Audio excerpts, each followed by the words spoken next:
नाशिकचे ठाकरे गटाचे सेनेचे विजय करंजकरांचा शिंदे गटामध्ये प्रवेश झालेला आहे। मुख्यमंत्री शिंदेंच्या उपस्थितीमध्ये विजय करंजकर हे शिंदे गटामध्ये आलेले आहेत। विजय करंजकर नाशिकमधून निवडणूक लढण्यास इच्छुक होते। ठाकरेंनी राजाभाऊ वाजेंना तिकीट दिल्यानं करंजकर हे नाराज झालेले होते। तुम्ही 2 दिवसापूर्वी जो आहे तो लोकसभेचा अपक्ष म्हणून फॉर्म अर्ज भरला होता आणि थेट आता शिवसेना शिंदे गटात जो आहे तो प्रवेश केला, कसं पाहता? नाही, मी गेल्या 1 वर्षापासून त्या नाशिक लोकसभेतून तयारी करत होतो। मला शब्द दिला होता आणि त्या शब्द दिल्याप्रमाणे मी संपूर्ण नाशिक लोकसभेमध्ये जवळजवळ 3 दौरे माझे झालेत आणि ते झाल्यानंतर ज्यावेळेला तिकीट द्यायची वेळ आली तर त्यावेळेला एकदम शेवटच्या दिवशी त्या ठिकाणी माझी उमेदवारी कापण्याचं काम केलं। निश्चितच हा धोका, ही गद्दारी काही लोकांच्या सांगण्यावरून केली आहे।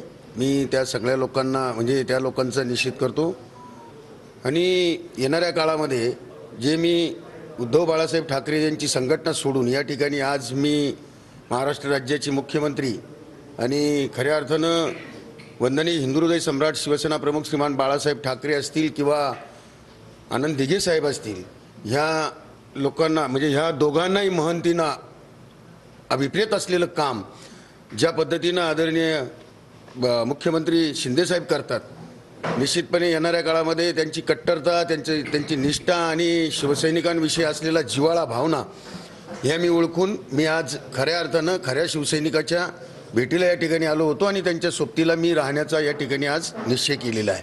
अविनाश माने, TV9 मराठी, मुंबई।